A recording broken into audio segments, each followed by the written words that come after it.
مولاي صل وسلم دائما أبدا على آفیشیل یوٹیوب چینل کو سبسکرائب کریں اور بیل آئیکن کلک کریں۔ اب اسی طرح آگے آئیے، آگے قرات۔ امام بخاری نے جتنے ابواب بنائے ہیں قرات کے ابواب بنائے ہیں، پڑھنے کے، امام کے پیچھے بولیے پڑھنے کے۔ کوئی باب ترک القرات کا امام بخاری نے نہیں بنایا۔ ترک القرات کا امام بخاری نے باب، یہ بات جب انہوں نے باب ہی نہیں بنایا تو اس کا مطلب ہے ان کا یہ فقہی مذہب ہے۔ اگر آپ کہیں کہ کوئی صحیح حدیث نہ تھی اس لیے باب نہیں بنایا تو یہ بات غلط ہوگی۔ ہم ثابت کر چکے ہیں بھئی صحیح حدیثیں 97,500 تو امام بخاری کو ہی یاد تھی جو انہوں نے صحیح بخاری میں درج نہیں کی، امام مسلم نے لی ہیں اور انہوں نے بھی صحیح کا التزام کیا، وہ بھی صحیح تھی، مگر چونکہ امام بخاری کے فقہی مذہب میں وہ بات نہیں، اوپر اجتہاد میں نہیں، لہذا وہ نہیں لائے۔ اب انہوں نے ترک القرات کا باب نہیں باندھا، امام مسلم حدیث لائے ہیں۔ اب امام مسلم بھی چونکہ رفع یدین کے قائل ہیں، یہ بات سمجھیں، چونکہ رفع الیدین کے قائل ہیں تو ایک حدیث ہے جو ترک رفع الیدین کا باب ہونا چاہیے تھا صحیح مسلم میں بھی، مگر انہوں نے قائم نہیں فرمایا۔ حدیث اور مضمون کی ہے اور انہوں نے ایک اور مقام پہ وارد کی ہے، کتاب المساجد و مواضع الصلاۃ اور باب سجود التلاوہ، چونکہ اس حدیث میں مضمون سجدہ تلاوت کا آیا ہے تو سجدہ تلاوت کے مضمون کی وجہ سے سجدہ تلاوت کے باب میں امام مسلم یہ حدیث لے گئے، مگر اس سجدہ تلاوت سے پہلے امام کے پیچھے امام کے ساتھ قرات نہ کرنے کا مضمون آیا ہے، اس کا الگ باب نہیں بنایا۔ عن عطاء ابن یسار انہ سأل زید بن ثابت، حضرت عطاء بن یسار فرماتے ہیں کہ میں نے حضرت زید بن ثابت رضی اللہ تعالیٰ عنہ سے پوچھا، سوال کیا، عن القراءۃ مع الامام، میں نے پوچھا عن القراءۃ مع الامام کہ امام کے ساتھ قراءت کا حکم کیا ہے۔ ٹھیک ہے، باب خلف الامام نہیں آیا، مع الامام آیا ہے، دونوں معنی ہو سکتے ہیں، دونوں معنی ہو سکتے ہیں، امام کے ساتھ قراءت کرے یا نہ کرے، دونوں معنی ہو سکتے ہیں۔ میں نے پوچھا کہ اس کا حکم کیا ہے تو حضرت زید بن ثابت نے فرمایا لا قراءۃ مع الامام فی شیء، کسی چیز میں بھی امام کے ساتھ قراءت جائز نہیں ہے، قراءت نہیں ہوتی۔ یہ حدیث امام مسلم لائے ہیں، بولیے یہ حدیث امام، اور آگے بعد میں فرمایا کہ ان کا خیال ہے کہ والنجم اذا ہوا میں نے حضور کے ساتھ پڑھی اور آپ نے سجدہ نہیں فرمایا، میں نے سجدہ نہیں کیا۔ اب لا قراءۃ مع الامام یہ باب امام مسلم نے قائم نہیں کیا، اس کو سجود التلاوت کے باب میں حدیث دے دی۔ اگر کوئی باب اس عنوان سے بھی قائم ہوتا کہ باب لا قراءۃ مع الامام، اور یہ حدیث جہاں سجود التلاوت میں بیان ہوئی تھی وہاں اس باب میں بھی درج ہو جاتی تو پڑھنے والوں کو باب کا عنوان پڑھ کے سمجھ آ جاتا کہ امام کے ہوتے ہوئے قراءت نہیں کی جاتی، تو دونوں معنی نکلتے۔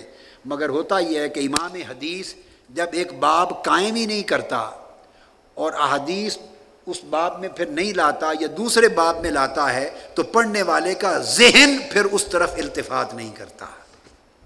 یہ بہت بڑا بنیادی نقطہ ہے۔ اب اس کے اوپر میں جو آگے احادیث کوٹ کر رہا ہوں وہ یہ، امام مسلم نے خود امام مسلم نے روایت قائم کی، بیان کی، عن قتادہ فرمایا وَإِذَا قَرَأَ فَأَنصِتُوا وفی حدیث ابی ہریرہ وَإِذَا قَرَأَ فَأَنصِتُوا اخرجہ مسلم وقال هو عندي صحیح، امام مسلم نے کہا یہ حدیث صحیح ہے۔ حضرت قتادہ سے روایت کرتے ہیں، فرمایا کہ اذا قرأ فانصتوا، جب امام قرات کرے تو تم چپ ہو جایا کرو، وَإِذَا قَرَأَ فَأَنصِتُوا، جب امام قرات کرے تو تم چپ ہو جایا کرو۔ اب یہ جو حدیث ہے اذا قرأ فانصتوا، جب قرات کرے تو چپ ہو جایا کرو. اب اگر یہ حدیث اذا قرأ فانصتوا کا باب قائم کر کے اس کے نیچے درج کی جاتی تو فاتحہ یا قرات خلف الامام یا عدم القرات خلف الامام کا مسئلہ سمجھ میں آ جاتا، مگر یہ باب قائم نہیں فرمایا. اس کی جگہ یہ حدیث امام مسلم لے گئے ہیں کس باب میں؟ التشہد فی الصلاۃ، نماز میں تشہد کے باب میں لے گئے ہیں. جب تشہد کے باب میں حدیث درج ہو گئی، اب وہ جب باب ہی نظر سے نہیں گزرا، تشہد کا باب ہے، تو دھیان کہاں جائے گا؟ یہ تو بیٹھ کے لفظ بلفظ کوئی ارک ریزی کرے گا، راتیں زندگی کی جاگے گا اور ساری زندگی سمندروں میں غوطہ زنی کرے گا تو نکلے گا کہ یہ حدیث اس مضمون کی تھی مگر اس باب میں نہیں آئی. اب بتانا یہ چاہتا ہوں کہ جو باب قائم ہوئے یہ مصطفیٰ کی حدیث نہیں ہے، یہ ائمہ حدیث کے اجتہاد ہیں. بس فرق یہ ہے کہ یہ حدیثیں امام اعظم ابو حنیفہ کو پہنچی تو انہوں نے باب و ترک القراءۃ خلف الامام یہ باب قائم کر کے حدیث لکھ دی، اور یہ حدیثیں امام بخاری مسلم کو پہنچی، انہوں نے دوسرا عنوان قائم کر کے حدیث لکھ دی. ترجمۃ الباب بدل گئے، حدیث وہی رہی. اس لیے فقہ حنفی بھی حدیث صحیح پر قائم ہے. ایک اور بڑی اہم چیز جو اس میں سمجھنے والی وہ یہ اگلی حدیث ہے امام ترمذی اور امام مالک لائے ہیں. ترمذی اور امام مالک، بات بڑی اہم ہے. امام مالک اور امام ترمذی حدیث لائے ہیں موطا میں اور جامع ترمذی میں. اور قال ابو عیسیٰ ھذا حدیث حسن صحیح، یہ حدیث حسن صحیح ہے جو پڑھ رہا ہوں. اور حدیث کیا ہے؟ انہ سمع جابر بن عبد اللہ، جابر بن عبداللہ روایت کرتے ہیں، یقول من صلی رکعۃ لم یقرأ فیہا بأم القرآن فلم یصلی الا ان یکون وراء الامام. انہوں نے فرمایا کہ جو شخص ایک رکعت بھی خواہ پڑھے، امام ایک رکعت بھی پڑھے مگر اس میں سورہ فاتحہ نہ پڑھے تو گویا اس نے نماز پڑھی نہیں ہے. سورہ فاتحہ کے بغیر نماز نہیں پڑھی. اور ساتھ فرماتے ہیں الا ان یکون وراء الامام، ہاں سوائے اس بات کے کہ اگر وہ امام کے پیچھے باجماعت پڑھ رہا ہو. اب آپ سے پوچھتا ہوں کہ کیا معنی ہے اس کا؟ اگر کوئی شخص نماز پڑھے اور ایک رکعت بھی خواہ پڑھے اور سورہ فاتحہ نہ پڑھے تو نماز نہیں. ہاں یہ استثناء ہے، اگر امام کے پیچھے پڑھ رہا ہے تو پھر کوئی حرج. تو معنی کیا نکلا کہ امام کے پیچھے سورہ فاتحہ نہ پڑھنا جائز نکل آیا نا، کہ یہ اکیلے پڑھنے کا حکم تھا، امام کے پیچھے پڑھنے کا حکم. اب حدیث بڑی واضح ہے الا ان یکون وراء الامام، حدیث بڑی واضح الا ان یکون وراء الامام، کہ امام کے پیچھے اگر پڑھ رہا ہے تو پھر یہ حکم نہیں. مگر ہوا کیا؟ حدیث یہ ہے اور اس کو امام ترمذی نے روایت کہاں کیا؟ کتاب الصلاۃ میں. اب بڑی توجہ طلب، اس میں امام ترمذی نے باب کیا باندھا ہے؟ میں آج یہ نقطہ سمجھا رہا ہوں، جو باب باندھے گئے ہیں وہ حدیث نہیں ہے. بس اتنی سی بات ہے. یہ کھنگال کے نقطہ سمجھ، جو ابواب باندھے گئے ہیں وہ حدیث رسول نہیں ہیں. حدیث رسول وہ ہیں جو نیچے درج ہوئی ہیں. ابواب ہر امام نے، امام حدیث نے اپنے اجتہاد کے مطابق قائم کی ہیں. ترجمۃ الباب ان کا اجتہاد ہے. اب حدیث بڑی کلیئر ہے الا ان یکون وراء الامام. اب اس میں کوئی جہری یا سری نماز کا ذکر ہے؟ فجر کی ہو یا مغرب عشاء کی ہو یا ظہر عصر کی، اونچے پڑھنے والی یا آہستہ، کوئی ذکر نہیں ہے نا. امام ترمذی نے باب باندھا اور اس میں حدیث لائے ما جاء فی ترک القراءۃ خلف الامام اذا جہر الامام بالقراءۃ. جب امام جہری نماز پڑھا رہا ہو تو اس کے پیچھے قراءت نہ کی جائے. باب یہ قائم کیا جہری نماز کے پیچھے، اور جو حدیث درج کی ہے اس میں جہر اور سر کا سرے سے ذکر ہی نہیں. اب آپ سمجھے ہیں؟ اب حدیث کو دیکھیں یا محدث کے عنوان باب کو دیکھیں. بولیے ہمارا مذہب، ہم نے کس پر رائے قائم کرنی ہے؟ چیپٹر کے ٹائٹل پر یا حدیث مصطفی پر؟ وہ لوگوں کو یہ فہم نہیں ہوا، انہوں نے باب کو بھی حدیث کا درجہ دے دیا۔ اب یہ ترمذی شریف میرے سامنے ہے اور آپ حیران ہوں گے، یہ پوری حدیث میں نے آپ کو پڑھ کے سنا دی۔ باب نمبر 117 ہے اور باب ہے ما جاء فی ترک القراءۃ خلف الامام اذا جہر الامام بہ، جب امام اونچی آواز سے قراءت کر رہا ہو تو اس وقت ترک کر دینا قراءت کا، نہ پڑھنا۔ باب یہ قائم کیا ہے اور حدیث میں نے آپ کو بتا دی، اس باب میں وہ حدیث بھی درج کر دی ہے جس میں جہر اور سر کا سرے سے، وہ مسلم شریف کی تھی جو میں نے پڑھی، اب ترمذی شریف بھی ہے، کل من صلی رکعۃ لم یقرأ فیہا بأم القرآن فلم یصلی الا ان یکون وراء الامام، یہ اس کا باب ہے۔ تو جہر الامام کا ذکر نہیں ہے حدیث میں، مطلقاً عدم قراءت کا بیان ہے کہ اکیلے پڑھے تو قراءت کرے، اگر امام کے پیچھے ہو تو نہ کرے، حدیث یہ ہے۔ مگر باب مختلف لفظ، جہر الامام کا لفظ لگ جانے کی وجہ سے پڑھنے والوں کا سارا رجحان بدل گیا۔ اب اسی طرح امام احمد بن حنبل کا قول ایک اور حدیث بھی اس میں لائے ہیں۔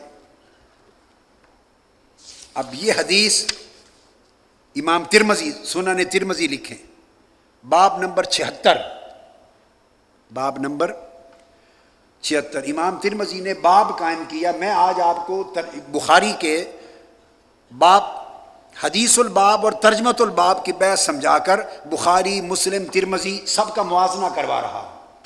اب ترمذی کو دیکھیں، ترجمۃ الباب کہتے ہیں عنوان باب، اور حدیث الباب حدیث نبوی جو روایت ہوئی۔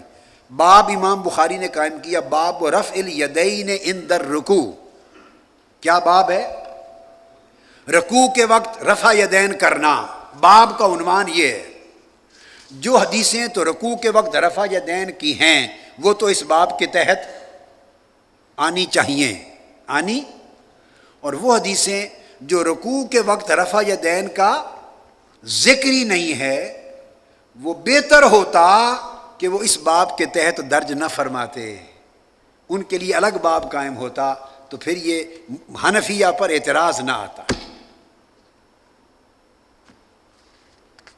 اب باب ہے رفع الیدین عند الرکوع، رکوع میں رفع یدین نہیں ہوگا، باب یہ ہے۔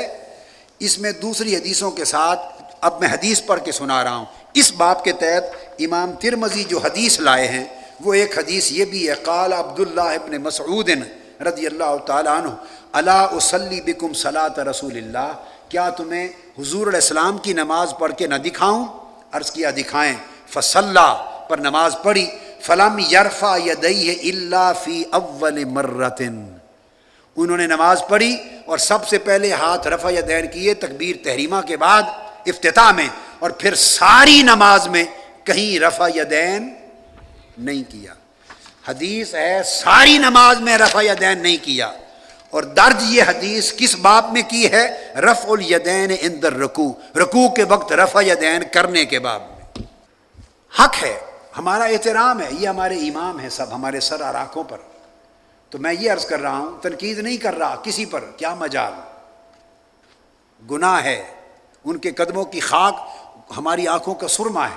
صرف یہ کہہ رہا ہوں کہ کاش یہ حدیث امام ترمذی اس باب کے تحت درج نہ فرماتے، کیونکہ یہ حدیث اس باب کے تحت بنتی نہیں ہے۔ اس میں وہی حدیثیں لاتے جو رکوع کے وقت رفع یدین کرنے کو ثابت کرتی تھی۔ یہاں تو خود حدیث کے لفظ ہیں کہ حضور نے پہلی افتتاح کے بعد پوری نماز میں رفع یدین نہیں کیا، یہاں تو نفی ہو رہی ہے باب کی، جو باب کا عنوان ہے اس کی۔ تو کیا طریقہ بہتر ہوتا؟ اس کے لیے اگر آپ ایک دوسرا باب قائم فرما دیتے، باب ترک رفع الیدین الا اول مرہ، یہ باب قائم ہوتا، باب ترک رفع الیدین الا فی اول مرہ۔ تو اب وہ باب قائم نہ کرنے کی وجہ سے حدیثیں چھپ گئی۔ اب اسی طرح میں وہ پہلے حدیث دے چکا جہر والی، کہ جہر کا کوئی ذکر نہیں، مگر وہ باب دوسرا قائم ہو جانے کی وجہ سے ایک مغالطہ آ گیا۔ یہ موطا امام مالک میرے ہاتھ میں ہے، موطا امام مالک، نوٹ کر لیں، اور آپ کے پاس بھی کتابیں ہیں جو نہیں ہیں، بعد میں گھر جا کے پڑھتے رہیے. کتاب الصلاۃ، کیا کتاب الصلاۃ، اور اس کا باب ہے 8واں کتاب الصلاۃ کا، باب ما جاء فی ام القرآن. باب ما جاء فی ام القرآن، سورہ فاتحہ کی فضیلت میں جو اس کے بارے میں آیا. یہ نہیں باب قائم کیا کہ امام کے پیچھے سورہ فاتحہ یا قرات نہ کرنا، یہ باب نہیں قائم فرمایا. باب ہے ما جاء فی ام القرآن. اس باب میں جو حدیث امام مالک ایک لائے ہیں، انہ سمع جابر بن عبد اللہ، یہ میں موطا امام مالک پڑھ رہا ہوں، حدیث نمبر 191، حدیث نمبر 191، فرمایا یقول من صلی رکعۃ، وہی حدیث، لم یقرأ فیہا بام القرآن فلم یصلی، جس نے ایک رکعت بھی نماز پڑھی مگر اس میں ام قرآن سورہ فاتحہ نہیں پڑھی، اس کی نماز نہیں ہوگی، الا وراء الامام، مگر امام کے پیچھے پڑھ رہا ہو تو ہو جائے گی بغیر سورہ فاتحہ کے. اب باب میں حدیث درج کی ہے، امام مالک نے خود فرمائی ہے کہ امام کے پیچھے نہ پڑھی تو نماز ہوگی، مگر اس کا باب نہیں قائم فرمایا. اگر باب الگ قائم فرما دیتے تو اچھا ہوتا، اب بھی اچھا ہے مگر مزید اچھا ہوتا، اس میں الگ الگ احکام واضح ہو جاتے. اب نفس حدیث میں آپ نے دیکھا، نفس حدیث میں وہ بات نہ تھی، اور آگے پھر ایک حدیث ہے، اگلا باب ہے باب نمبر 50، اور کتاب کا باب نمبر 10. اور پڑھیے، باب کا عنوان ہے باب ترک القراءۃ خلف الامام فیما جہر فیہ، امام کے پیچھے اس نماز میں قرات نہ کرنا جس میں وہ جہری قرات کرتا ہے، یعنی فجر مغرب اور عشاء، یعنی جہری نمازوں میں، کیا جہری نمازوں میں قرات امام کے پیچھے نہ کرنا، یہ باب ہے. آپ سمجھ گئے نا بات کو؟ تو امام مالک رحمۃ اللہ تعالی علیہ نے، عاشق رسول نے اور امام اہل مدینہ نے باب یہ قائم کیا، فقہی رجحان ہے بس. امام اعظم کا بھی فقہی رجحان ہے، یہ ہر ایک کا حق ہے. تو میں صرف یہ بات ثابت کرنا چاہتا ہوں، اللہ کے بندو، اگر یہ حق فقہی رجحان کے مطابق ابواب بنانا اور ان کے مطابق حدیث لانا، امام بخاری کو یہ حق دیتے ہو، امام مالک کو دیتے ہو، امام مسلم کو دیتے ہو، امام ترمذی کو دیتے ہو، سب ائمہ کو دیتے ہو، یہ حق امام اعظم ابو حنیفہ کو کیوں نہیں دیتے؟ اتنی سی بات ہے. تو امام مالک نے ایک باب قائم کیا جاری نماز میں امام کے پیچھے قرات نہ کرنا. اور پڑھیے حدیث کیا ہے، سنیے بڑی غور سے، لفظ حدیث کے، ان عبداللہ ابن عمر، عبداللہ بن عمر، کان اذا سئل، ان سے جب پوچھا گیا، حل یقرأ احد خلف الامام، کہ کیا کوئی شخص امام کے پیچھے قرات کرے؟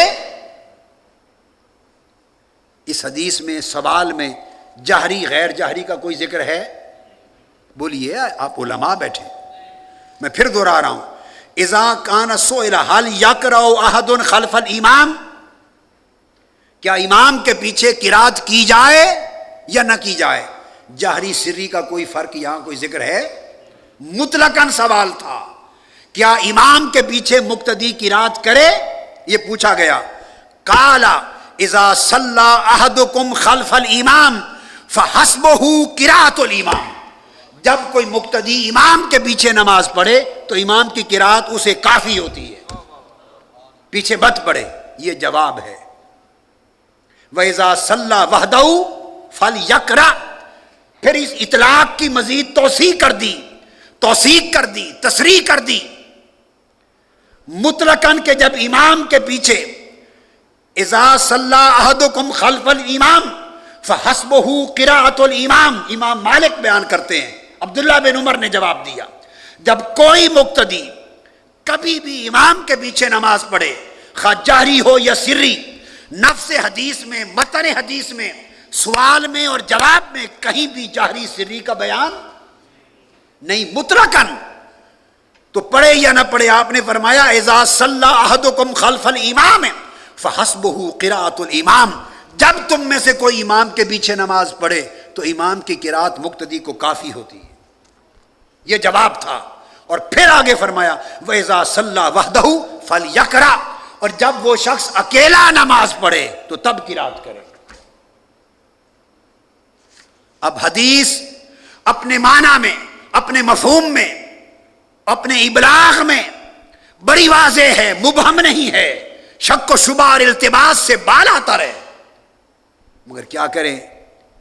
سیدنا امام مالک رضی اللہ تعالیٰ عنہ امام اہل مدینہ نے امام مسلم اور امام ان کی طرح اس حدیث کو جس باب کے تحت درج فرما دیا وہ ہے ترک القراءۃ خلف الامام فیما جہر فی، جہری نمازوں میں قراءت نہ پڑھی جائے، تو اس کو کہتے ہیں محدثین جب گفتگو کرتے ہیں، میں وہ حق استعمال کرتے ہوئے ادب کے ساتھ عرض کر رہا ہوں، یہ طریقہ محدثین ہے، آپ پڑھ لیں، جس کتاب کو پڑھ لیں، آپ امام اسقلانی کو پڑھ لیں، آپ امام کرمانی کو پڑھ لیں، آپ امام عینی کو پڑھ لیں، امام قسطلانی کو پڑھ لیں، امام نووی کو پڑھ لیں، آپ شروح بخاری کو پڑھیں، شروح مسلم کو پڑھیں، شروح ترمذی کو پڑھیں، شروح ابی داؤد کو پڑھیں، ہر محدث بیان کرتا ہے کہ یہ جو حدیث الباب سے ترجمۃ الباب مختلف ہے، جوڑ نہیں کھاتا، وہ لکھتا ہے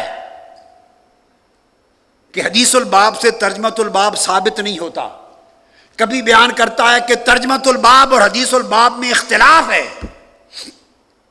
فرق ہے، مطابقت نہیں ہے، لکھتے ہیں، شاہ ولی اللہ بیان کرتے ہیں، تراجم الابواب پہ لکھنے والے کل محدثین بیان کرتے ہیں کہ مطابقت نہیں ہے۔ سو میں ان کے تتبع میں ادباً عرض کر رہا ہوں، ان بہت ساری کتب میں جہاں یہ اعتراض کیا جاتا ہے کہ صحاح ستہ میں، موطا امام مالک میں اور بخاری اور مسلم میں کثرت سے مذہب امام اعظم ثابت نہیں ہوتا، اس کی وجہ یہ ہے کہ درج شدہ احادیث اور تراجم الباب میں مطابقت نہیں ہے، احادیث وہی ہیں، کسی اور کتاب کو نہ لیں، صرف صحاح ستہ پر مدار کریں، بخاری مسلم ترمذی ابو داؤد پر ہی مدار کریں، وہی حدیث جو انہوں نے لی، تراجم الابواب بدل دیں، پورا مذہب امام اعظم ابو حنیفہ ثابت ہو جائے گا۔ اب جو تراجم ہیں ان کے وہ حدیثیں نہیں ہیں، وہ ان کے اجتہاد ہیں، اور ہم اجتہاد بخاری کے مقلد نہیں ہیں، ہم اجتہاد ابو حنیفہ کے مقلد ہیں۔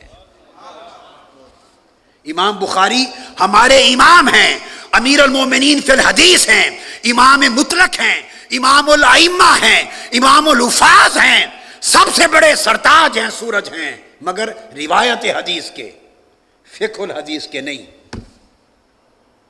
فقہ کے امام نہیں، روایت حدیث کے امام ہیں، فقہ کے امام ابو حنیفہ ہیں، جن کا ہر کوئی عیال ہے، جن کا ہر کوئی محتاج ہے۔ تو سمجھ لیں کہ یہ جو مسائل پیدا ہوئے، یہ مسائل احادیث کی وجہ سے نہیں، تراجم الابواب سے۔ اس لیے میں نے جب اپنی حدیث کی کتابیں آج انہی کتب میں سے حدیث لے کے مرتب کی تو میں نے سب کے تراجم الابواب الگ قائم کیے۔ یہ حق ہے، اس میں کوئی ناجائز نہیں ہے، یہ حق ہے، جو حدیث کی کتاب جمع کرے، مرتب کرے، اس کا حق ہے کہ وہ ترجمۃ الباب کو قائم کرے۔ یہ وہ حدیث آ گئی، کیوں آئی؟ وجہ بتاتا ہوں، وہی جیسے امام بخاری ترجمۃ الباب لاتے ہیں، اسی طرح امام مسلم، امام ترمذی، ابو داؤد اور امام مالک کا طریقہ کہ حدیث کو بیان کر کے اینڈ پر اپنا مذہب بیان فرماتے ہیں، کیونکہ ان کا طریقہ یہ تھا کہ جہری نماز میں قرات نہیں کرتے تھے، سری میں کرتے تھے۔ آگے لکھ دیا مسئلہ، قال یحییٰ سمعت مالکا یقول الامر عندنا، کہ ہمارے ہاں حکم یہ ہے ان یقرأ الرجل وراء الامام فیما لا یجہر فیہ الامام بالقراءۃ ویترک القراءۃ فیما یجہر فیہ الامام بالقراءۃ۔ سری نماز ہو تو اس میں قرات کی جائے، جہری ہو تو ترک کر دی جائے۔ فرمایا ہمارا مذہب یہ ہے، تو چونکہ مذہب یہ ہے اس لیے اس حدیث کو بھی اسی باب میں لے آئے، یعنی مفہوم اس کا یہ سمجھا۔ تو یہ مسئلہ مفہوم کا ہے،